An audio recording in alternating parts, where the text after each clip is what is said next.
جمال الوجود بذكر الإله وتصفو الحياة بنور هدى. گنہگار ہوں گے.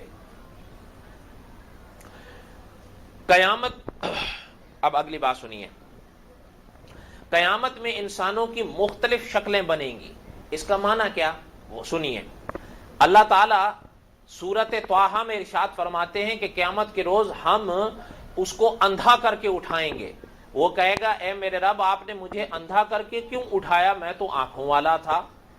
اچھا پتہ چل رہا ہے کہ کچھ لوگ اس دنیا میں آنکھوں والے تھے، لیکن جب وہاں آنکھ کھولے گی تو اندھے ہوئے ہوں گے.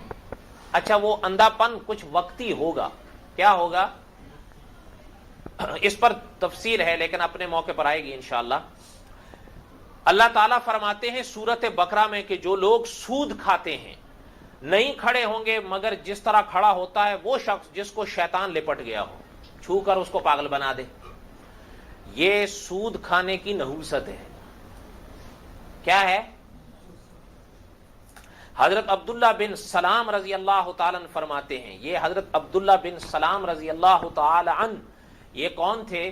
یہ پہلے اہل کتاب تھے، حضور صلی اللہ علیہ وسلم پر ایمان لائے. اور بعض اکابر نے فرمایا ہے کہ جس طرح تورات انجیل کے اس وقت حافظ کوئی نہیں ہوتے، اس زمانے میں بھی حافظ کوئی نہیں ہوتا تھا. البتہ بعض اکابر نے فرمایا ہے کہ اگر اس تاریخ میں کسی حوالے سے اگر تورات اور انجیل کا کوئی حافظ ملتا ہے تو وہ حضرت عبداللہ بن سلام تھے. پھر وہ حضور صلی اللہ علیہ وسلم پر ایمان لائے.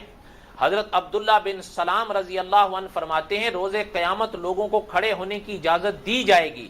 نیک بھی کھڑا ہو سکے گا اور گنہگار بھی کھڑا ہو سکے گا، مگر سود خور کھڑا نہیں ہو سکے گا. جس طرح سے وہ شخص کھڑا ہوتا ہے جس کو شیطان نے لپٹ کر خبتی بنا دیا ہو، یعنی جس طرح شیطان کسی کو چھو کر مدہوش کر دیتا ہے، یہ کھڑا ہوگا تو اس کی حالت ایسی ہوگی جیسے کسی شیطان نے اس کو چھو کر مدہوش کر دیا. پتہ چل رہا ہے کہ عمل کا جو اس دنیا میں عمل کر گئے تھے اسی کا اثر وہاں ہو رہا ہے. حضرت ابو ہریرہ رضی اللہ تعالیٰ عنہ سے روایت ہے کہ جناب رسول اللہ صلی اللہ علیہ وسلم نے ارشاد فرمایا اللہ تعالیٰ روز قیامت ایک قوم کو ان کی قبروں سے نکالیں گے تو ان کے منہوں سے آگ کے شعلے نکل رہے ہوں گے. یہ کون عرض کر رہے ہیں؟ یہ کون فرما رہے ہیں؟ حضور صلی اللہ علیہ وسلم.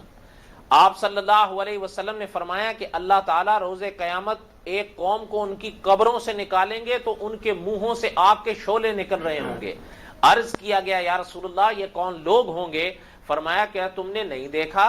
اللہ تعالیٰ ارشاد فرماتے ہیں ان الذین، بے شک وہ لوگ یاکلون جو کھاتے ہیں اموال الیتامی، اموال یتامہ کے، یتیموں کا مال، ظلمن، ظلم سے، کھانے کا حق نہیں رکھتے پر کھاتے ہیں. انما یاکلون فی بطونہم نارا، کہ جو ظلمن یتیم کا مال کھاتے ہیں وہ اپنے پیٹوں میں دوزخ کی آگ کے انگارے بھرتے ہیں، جس کا انجام یہ ہوگا. یہ یہاں ظاہری طور پر تو آپ اور ہم سب یہاں دیکھتے ہیں کہ وہ انگارے کھا رہے ہوتے ہیں یا قورمے کھا رہے ہوتے ہیں.